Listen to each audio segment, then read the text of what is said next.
Hello, we're going to be doing the world's quickest and dirtiest student review session. This is Quynh. She's a student at VFX Apprentice, my affiliate link for which can be found in the description below. She is currently working on a hamster tag game with a bunch of friends, as far as I'm aware, which will also be linked in the description. Let's get this rolling. Alright. Okay. I should have actually just made sure that this thing was recording sound properly. Can you say something? Testing. Hello. Nice. Okay, perfect. Anyway, what's up, Quynh? Would you like to introduce yourself to all the lovely viewers at home? Oh, yes, I'm Quynh. I do VFX. And yeah. That's I didn't. fair enough. Fair enough. We're going to be doing a relatively quick draw over of this effect that Quynh has made.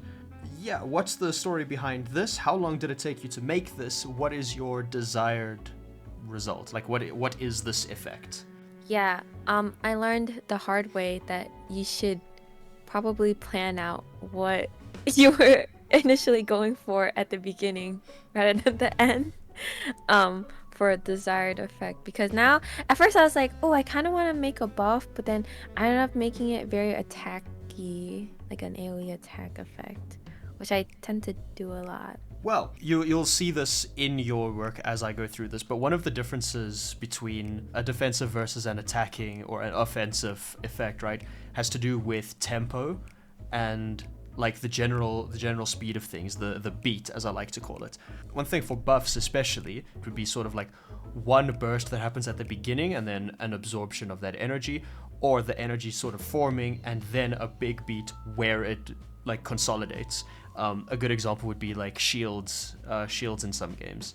In this particular case, the reason this reads as an attack is because the moment this explosion happens right here, this could read as a buff, but then there's all of these upward pillars that read as an eruption of energy. This reads as a place you wouldn't want to stand because, there are spears of light shooting out of the ground.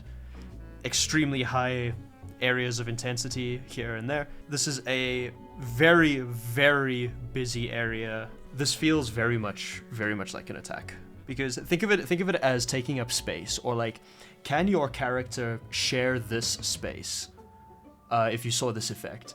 Instinctively, if I saw this in a game, I wouldn't want my character to share the space with this, because it's the same philosophy, or the same feeling rather, that like, it feels like this wants to kick my character out of the space. This applies more to healing, like this specific example applies more to healing, but the tempo and the speed of energy, if it's faster, you've heard this before, if it's faster than a heartbeat, it feels threatening. If it's slower than a heartbeat, it feels welcoming and friendly, or safe. In this particular case, this is very much faster than a heartbeat. Very big, very scary. If this were a group buff, I would probably make this energy start a lot smaller, go out at a more gradual pace, and then when it reaches the end, I would have it spill outwards and upwards. And therefore that shows like a pulse of energy that isn't a catalyst for a different type of energy, which in this case is these upward spear things. These spears are what are the main thing that makes this feel like an attack. And having a sort of mesh that goes around here, you could just pan the texture upwards along it, would show like that dispersion of energy, and then you would have a separate effect on the characters themselves showing the absorption of energy. That could be a buff. To make this a heal, you would pretty much, or like a healing area, you could stop it at the boundary and then leave the rest of the pulsing energy on the inside just to go on at a slower pace. Because like texture-wise, this is very clean. The textures are very easy to read. You can see forms. It's not overly noisy whatsoever. Thank you. I was worried about the noisiness, so I appreciate. I'm just gonna like rewind back in time. One thing I really like is the very obvious conversion of energy into the center from like all different axes. The one thing that I would probably change, actually several things I would change for this. Number one, no circle. Whoop, circle. So I would probably fade this in and actually have it start way bigger, and then become smaller and form like towards this center section, and then do the exact same thing at a different pace for this noise texture on the outside, and then have it, as you do here, form into the centerpiece. I would have it actually go into the center, because currently there's this circle, and then immediately there's a hotspot in the middle. Because you're using the animation to kind of dictate the pace of the effect itself, another thing that would be a good idea to do is to use the animation to dictate the direction as well. Because currently, hand starts here and gets pulled downwards. So the energy should be flowing downwards into the character, but currently it's floating or flowing outwards.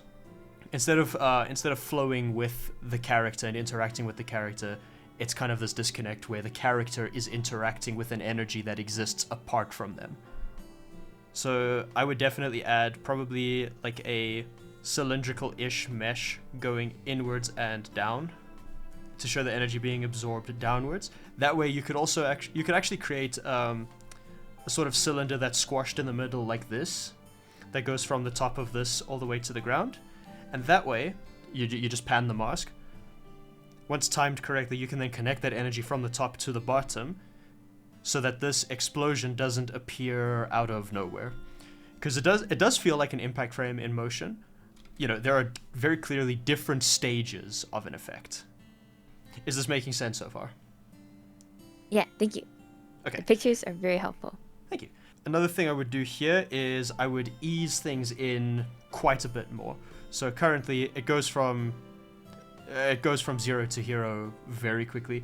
In motion, this is fine, except it is very noticeable from the beginning, and this is meant to be a slower tempo, buff, good effect, not a dangerous get the heck out of here explosion, your shoes are gonna catch fire kind of ground danger place, right? I would 100% fade in, especially the lights here. You can control the lights. If you're using actual lights, you can control these, their intensity on the timeline as well in the sequencer.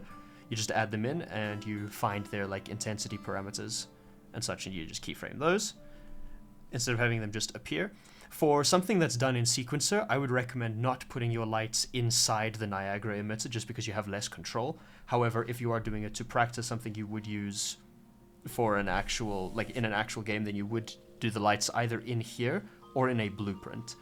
I would generally not recommend doing it through the Niagara system because it does have a tendency to become quite unpredictable. You don't control how a player interacts with your ability. A good example of that is spray paint in every single game ever made. You can make the best looking spray, the best looking paint ever, but if it's using a decal system, then congratulations, the moment a player, and they will, spray it over a 90-degree angle, the illusion breaks, right? So same applies here. This is more of a plus, or like an extra polish pass that I would recommend is 2 changes. Number 1, this sort of glowing energy around the character is fantastic, but it does fade in. I would add just a bunch of coasters at the beginning that show energy moving inwards, and then use those as like misdirection while this area fades in.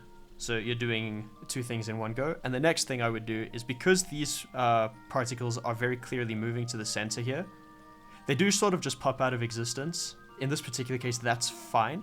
You can do a force or like a point force based on the particle's lifetime. So the particle kind of hangs in the air and then speeds up into the middle. And then I would also align these to velocity and then scale based on velocity. So instead of perfect circles all moving inwards, you have them stretch the faster they go until eventually, when they're like at their fastest, which is closest to the center, they form almost like lines that all converge on the center point.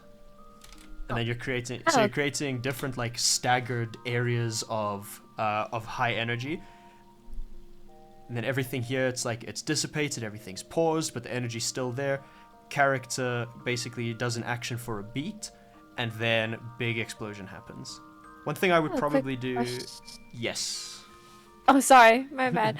No. So around frame 50, 55-ish, I tried putting solar coasters as like a test on the right sides, but I guess it's not visible.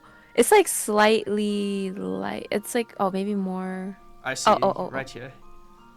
Yeah, is it like, should I make it like have a head and like a trail? Or, cause I was like, debating on making it like subtle, like the glowy magical parts, cause it's the same material. But I don't know if that was gonna, cause I was gonna have more of that, the white going. I don't know if you can see. Yeah. But should I make it like pink and more bright, you think? I would make it way, way brighter, especially when it's in the middle of its transition, which is about here. Because now that you pointed out, I can see the movement, but on a still frame, it blends in with the rest of the energy. So it's kind of like, you can see it, but only if you know it's there. I didn't know that was there until now. No. Just to kind of illustrate that point. So I would definitely mess around with that, make it significantly more obvious. Without, like, you don't need to define a shape. It feels, in motion, it feels great as kind of this just ethereal energy. It's like very celestial. It doesn't need to be pointed, especially since this isn't meant to be an aggressive effect. So one thing I would also do as well is the moment this explosion dissipates, this little thing at the top, the moment this fades out right about there, I would actually start pulling the camera back here so that the camera is completely stationary the moment this happens. A good, what is this, 60, 70? You have about 10 frames to pull the camera back, which is funny because starting from 72, you take 20 frames to pull the camera back, approximately. I would use this area of rest to pull it back because the camera movement over here actually adds to the instability, especially since there's like, a ton of camera shake on this.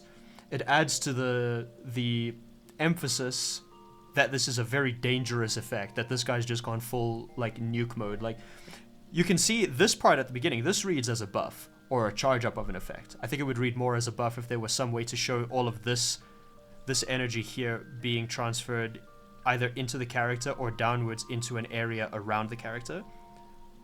In this particular case, it shows the energy kind of dissipating here, and then a separate big explosion, big dangerous lights, camera action, radiation, wear sunglasses while working on this type ability, right?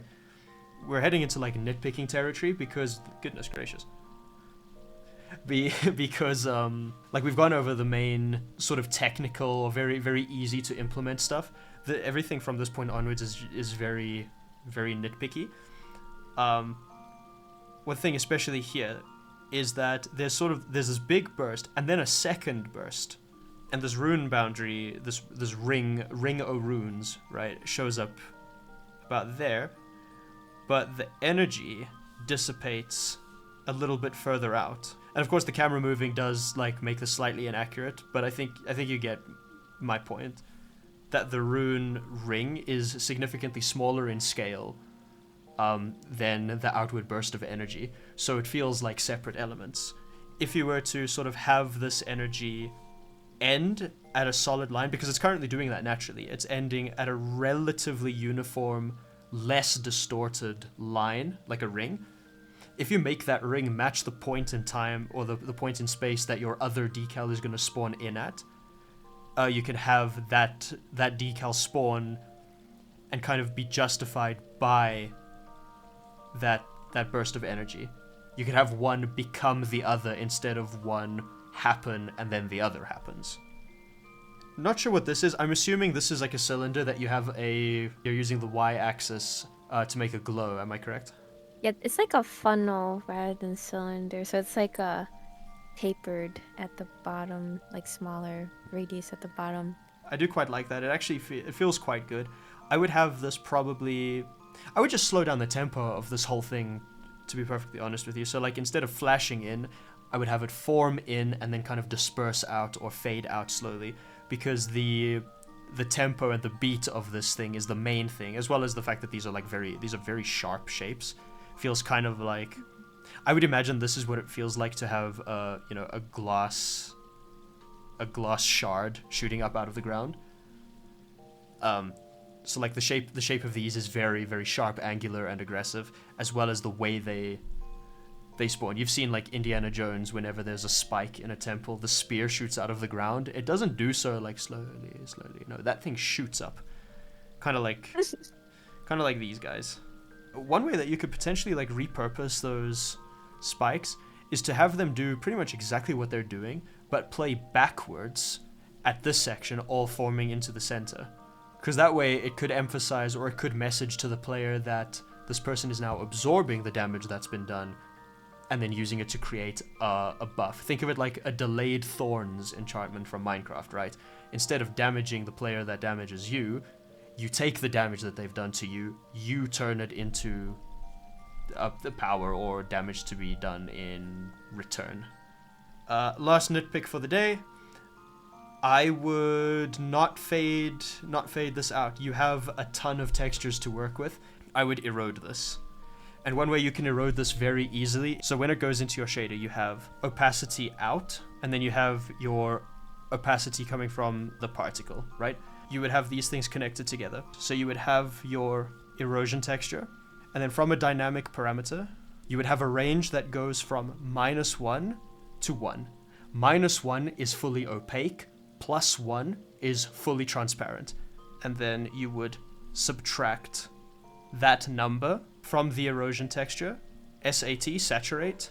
This outputs a value from 0 to 1, and then you multiply your opacity by that.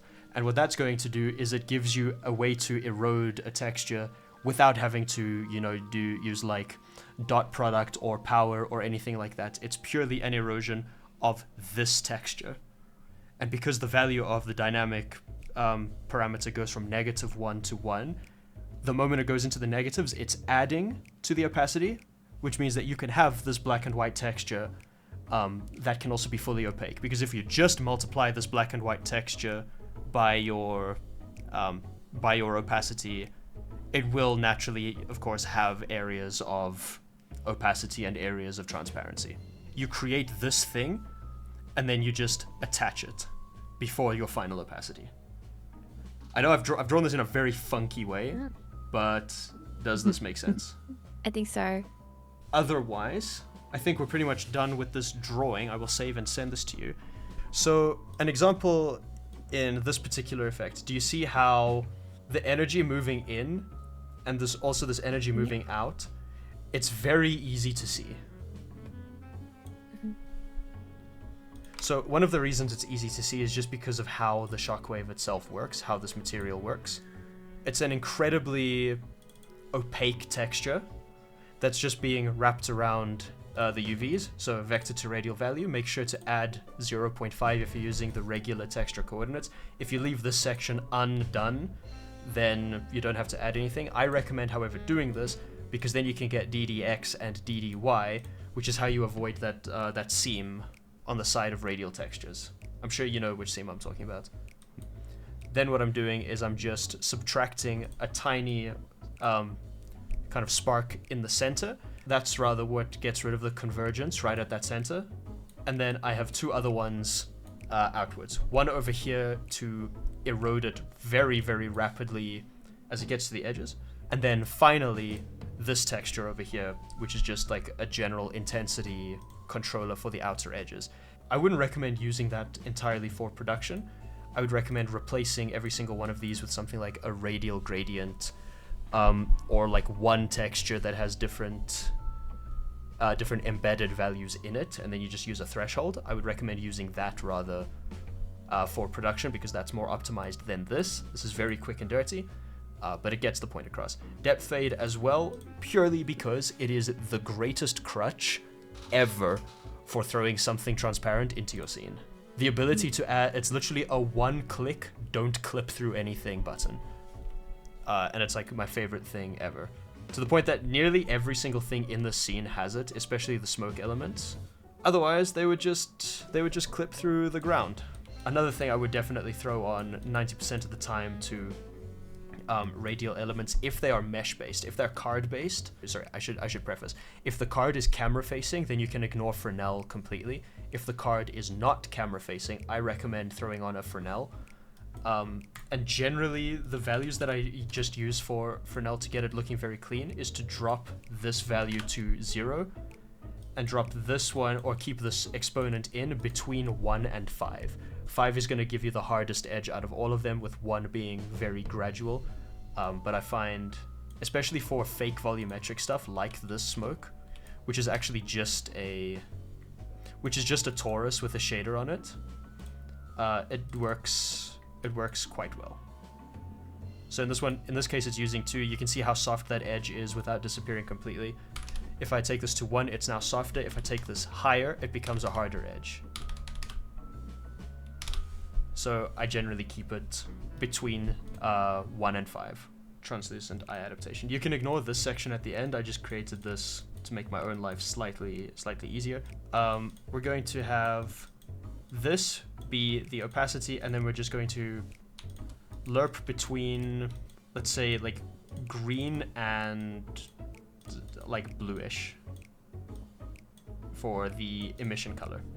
Using what I mentioned, I'm just going to add in a debug time sign. Actually, no, I'm going to grab a time and then sign. This is going to be used for troubleshooting. So if we start previewing this node, you can see it goes white, black, and that pause, the reason it lingers on black so long is because it's actually going to -1. This is what we want, because this shows our point exactly. I'm just gonna divide this by 2 to make it slower. So this is going to act in the place of our dynamic material parameter, which we will then control inside Niagara, of course. So using this, we're going to subtract this, saturate, and then multiply our opacity by this. And now we have a very clean erosion with, it's basically 5 nodes. 1, 2, 3, 4, and then 5. Ignore these. These are actually supposed to be dynamic parameters, and you use one of these. Because of the saturate over here, we can actually control stuff like, for example, the power of this.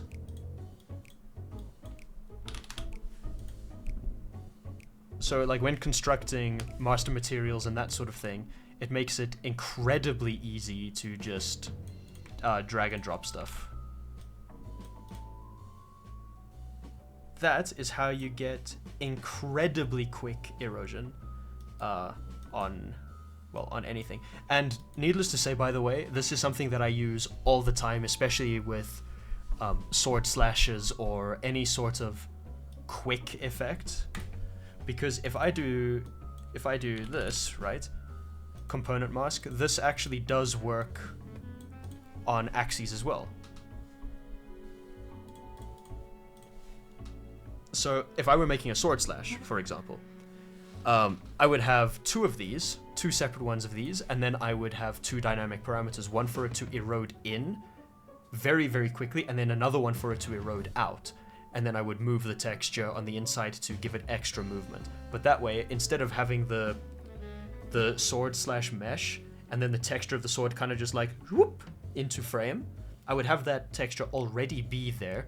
It's just moving ever so slightly, but then the actual thing itself, the shape, erodes in, which also gives the illusion that it's getting bigger and stronger. This is something I use all the time in things, and it gives a lot of control for very little time and tech investment. So this is also a way to avoid tech debt further down the line, especially since the nodes are so simple and so easily tacked onto an existing opacity that I would actually recommend just turning these nodes I've just shown you into a material function that you can use going forward. Now you can right click and drag to scroll like on your phone instead of using your mouse wheel. What? Oh my goodness gracious. It's so nice. You can do that on anywhere on Unreal Engine, and it feels so good because you can just swipe and it'll go all the way to the top or bottom, and it feels so good. I think every software should have. The Blender muscle memory is getting to me. I forgot that was a thing. Thank you for the reminder. Oh shoot. No, you're good. Whoops. That's really funny though. Yeah, let's use this because why not? Yeah, no discernible difference. It doesn't matter. You get the point. that's pretty much the end of session thing. Yeah. Thank you so much. Yeah, I learned a lot. I never really had anyone show me like the technical side, and I really appreciate it because shaders are hard. So I really super appreciate it. And the idea of having like the glass Minecraft thorn thing, I kind of want to apply that. I did not think of that. That's like a good solve for like, because my initial like before effect, I was like, oh, I kind of want to do like just like a cool shockwave attack, but then I was like, I want to use that shockwave attack for this buff. So I really do appreciate the idea. No, so. I feel that. Good In solution. fact, reuse it. It's good that you mentioned that, because reusing assets, or at least components of assets, is something that happens all the damn time, to the point that half of the stuff in here, originally this was completely custom, but then I redid it a little bit later just to kind of polish it up, since I already had those things like more polished. All of the replaced stuff here is stuff that I've made before. And actually you can see the particles, the little sparks, those are aligned to velocity. So you can kind of see, like, for just a split second as they shoot out, they're actually longer, and then as they slow down, they go back to their normal length. In fact, That's really cool. I should be able to, theoretically... Let me Break it up, ladies. Yeah. Oh yeah, you can see like how this is done now a little bit. That's so cool. Oh. Yeah, do you I see? You see what I mean? It's all camera cheating. There it is. There's the impact frame. I see. There we go. Got me good. I got. If the camera is static, you might as well. Oh, so yeah, another little Easter egg for people animating stuff in the like sequencer in Unreal Engine. You can play the game and the sequence in parallel. So if I pause the sequence on my other monitor, here it is, and then I can scrub like wherever I want in the sequence. Oh, that's so cool. And then I can also disconnect from the camera cut. So here, oh, you can also see like on this impact, I've disabled the depth test. So it actually shows up in front of you no matter where you are. That's a checkbox. That's a checkbox hidden within every shader. So if I go here and I type in depth, disable depth test. This shader will now show up through any geometry.